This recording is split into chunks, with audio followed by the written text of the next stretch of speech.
নমস্কার বন্ধুরা, আমি আবারও একটি মা মেয়ের ভিডিও নিয়ে চলে এলাম। এক সুন্দর দুপুরের গল্প, মা এবং মেয়ের। এই একলা দুপুরে মা এবং মেয়ের দুজনের একে অপরের সঙ্গী।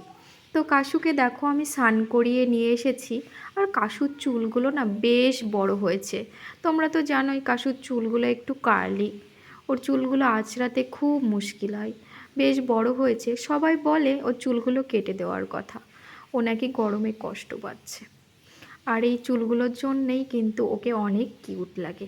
সবাই তোমরা যে বলো তোমার বেবিটা অনেক কিউট, এই চুলগুলোর জন্যই ওকে কিন্তু খুব কিউট লাগে। তো চলো, ওকে খুব যত্ন করে আমি চুলগুলো আঁচড়ে দিচ্ছিলাম যাতে ওর একটুও না লাগে। মাঝে মাঝে তবুও লেগে যাচ্ছিল, তো ওকে আমি একটু আদর করে দিচ্ছিলাম যে ঠিক আছে, আস্তে আস্তে এবার আঁচড়াবো।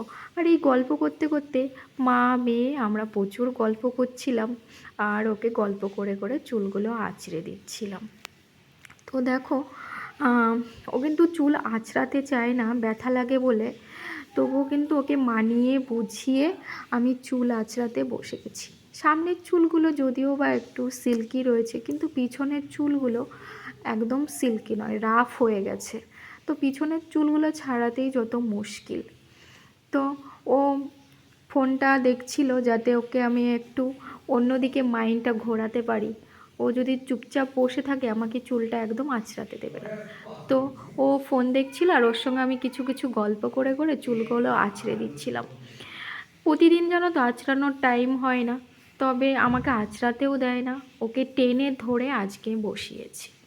তো চলো, চুলগুলো আঁচড়ে গেছে, ওকে একটু আদর করে দিলাম। আর ওর দেখো, ওর মুখে নোংরা লেগে গেছে, সেই অবস্থায় আমি ওকে একটা চুম্মা দিয়ে দিচ্ছি। মা মা হয়তো মার কাছে আর এগুলো কি, মেয়ে যে অবস্থায় থাকুক না কেন, মেয়েকে আদর করতে বেশ ভালোই লাগে, খারাপ লাগে না। আর ও সেটার মজা নিল, ওকে যে এই মুখ গালটা নোংরা হয়েছিল সে অবস্থায় চুম্মা করেছে, ওরে মজাই নিল ব্যাপার।